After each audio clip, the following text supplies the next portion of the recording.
Hello guys, welcome to our channel. శివకేశవులకు అత్యంత ప్రీతికరమైనటువంటి ఈ కార్తీక మాసంలో వచ్చే ప్రతి తిథికి విశేషమైన ప్రాముఖ్యత ఉంటుందండి. ఈ మాసంలో వచ్చే పౌర్ణమి చాలా విశిష్టతమైనది. కార్తీక పౌర్ణమి రోజు తప్పనిసరిగా జ్వాలాతోరణం నిర్వహిస్తూ ఉంటారు కదా. దీన్ని దర్శించుకునే భాగ్యం కోసం అందరూ ఎదురు చూస్తూ ఉంటారు. అలాగే ఈ జ్వాలాతోరణం దాటడం వలన సకల పాపాలు తొలగిపోతాయని పురాణాలు కూడా చెబుతున్నాయి. అసలు జ్వాలాతోరణం అంటే ఏమిటి? కార్తీక పౌర్ణమి రోజు తప్పనిసరిగా ఈ జ్వాలాతోరణ ఉత్సవాలు ఎందుకు నిర్వహిస్తారు అనే విషయాల గురించి మాట్లాడుకుందామా? ఈ రోజు ఏర్పాటు చేసే జ్వాలాతోరణం దాటడం కోసం భక్తులందరూ ఎదురు చూస్తారు.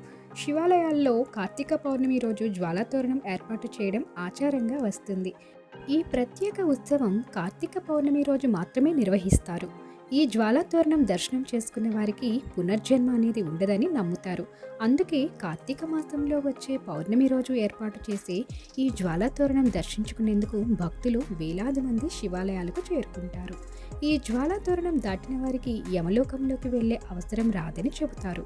అలాగే చాలామంది ఈ భస్మాన్ని ఇంటికి తెచ్చుకుంటారు. అలాగే ఈ గడ్డిని కూడా ఇంటికి తెచ్చుకొని ఇంటి గుమ్మంలో కట్టుకుంటారు. ఇలా చేయడం వలన భూత ప్రేత పిశాచాల నుండి విముక్తి లభిస్తుందని, వాటి వల్ల ఎటువంటి ఇబ్బందులు కూడా రాకుండా కాపాడుతుందని నమ్ముతారు.